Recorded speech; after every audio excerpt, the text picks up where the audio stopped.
नमस्कार, मैं naturopath doctor Ranju holistic health solution में आपका स्वागत है। मैं आपको बार बार प्राकृतिक चिकित्सा के बारे में मार्गदर्शन करती रहती हूँ।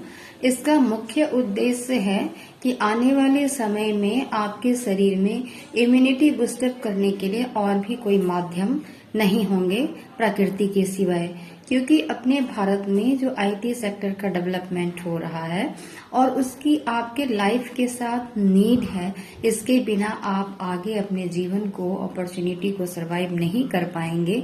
मतलब पूरी व्यवस्था के साथ यदि आप नहीं चलते हैं तो आपके जो भी कार्य विधि चल रही है उसमें अवरुद्ध पैदा होगी। तो आप अपने स्वास्थ्य को इग्नोर नहीं कर सकते। स्वास्थ्य को भी बनाए रखना है तो उसके लिए मैं बार बार प्राकृतिक चिकित्सा का मार्गदर्शन आपको करती हूँ।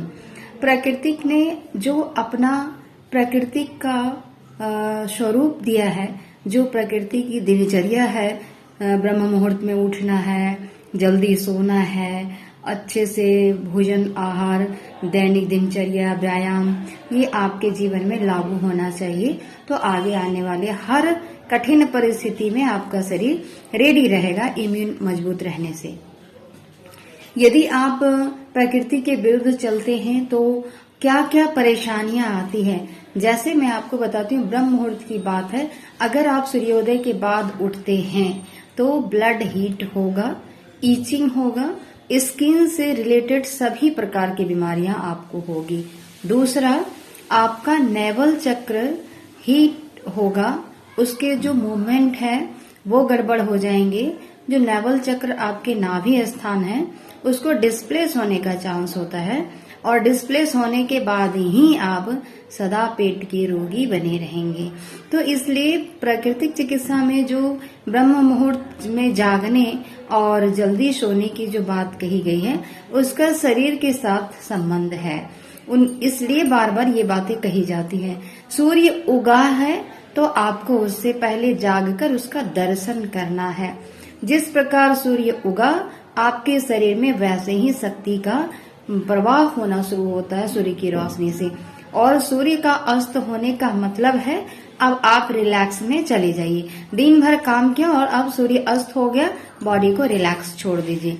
लेकिन अभी शाम किसको कहते हैं बहुत सारे लोग को पता ही नहीं चलता। 10 से 11 बजे लगता है कि अभी शाम है और खाना खा रहे हैं। तो ये चीजें आपके प्रकृति के विरुद्ध आहार हो जाता है। प्रकृति के विरुद्ध है और प्रकृति के विरुद्ध आहार किस लिए है? ऐसे तो विरुद्ध आहार कहा जाता है आयुर्वेद में, लेकिन प्रकृति के विरुद्ध आहार क्या है कि आप जैसे ही 7:30 के बाद खाते हैं तो ये प्रकृति के विरुद्ध आहार हो जाता है क्योंकि तब आपका एब्डोमिनल सिस्टम रेस्ट में जा चुका होता है और आप तब एब्डोमिनल सिस्टम को वर्क देते हैं फंक्शन करने के लिए, और वही चीजें आपको रोग का कारण बनती है और विभिन्न तरह के रोग होते हैं। तो आज के लिए यहीं तक। आपको प्राकृतिक चिकित्सा का मार्गदर्शन कैसा लग रहा है आप मुझे जरूर बताएं। बिना प्रकृति के आपका जीवन संभव नहीं है, आप निरोगी नहीं रह सकते। आज के लिए यहीं तक, धन्यवाद।